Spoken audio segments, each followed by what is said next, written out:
டாஸ்மாக் பார் உரிமையாளரை கடத்த உள்ளதாக அமைச்சர் ஒருவரின் சகோதரர் பேசும் ஆடியோ வைரலாக பரவி வரும் நிலையில் சம்பந்தப்பட்ட பார் உரிமையாளர் காவல் நிலையத்தில் புகார் அளித்திருக்கிறார். கன்னியாகுமரி மாவட்டத்தைச் சேர்ந்த முத்தழகன் என்பவர் அந்த பகுதியில் உள்ள டாஸ்மாக் பார்களை எடுத்து நடத்தி வருகிறார்.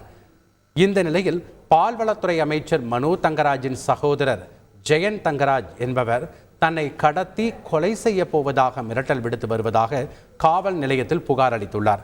மேலும் மற்றொரு பார் உரிமையாளரான பென்சாம் என்பவரையும் ஜெயன் தங்கராஜ் கடத்தி ஒரு வீட்டில் அடைத்து வைத்திருப்பதாகவும் புகார் மனுவில் குறிப்பிட்டிருக்கிறார். இந்த நிலையில் ஜெனித் என்பவருக்கு பார் உரிமை எடுத்து தருவதாக பென்சாம் மற்றும் முத்தழகன் பணம் வாங்கியதாக கூறப்படுகிறது. ஆனால் கூறியபடி பார் உரிமைகளை எடுத்து தராததால் ஜெனித் இந்த தகவலை ஜெயன் தங்கராஜிடம் தெரிவித்ததாக கூறப்படுகிறது.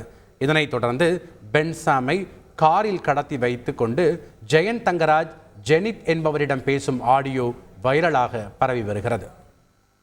இந்த பார் மீட்டருக்கு எவ்வளவு ரூபா கொடுத்திய முத்தலண்டர்? 2,00,000 ரூபா கொடுத்துருக்கு. நான் என்ன பிடிச்சி 2,000 பிடிச்சி பைசா வாங்கிது வாங்கிருங்க. 1 ரூபா கூட விடாது. எனக்கு கொஞ்சம் கிடைக்கணும் போதும்.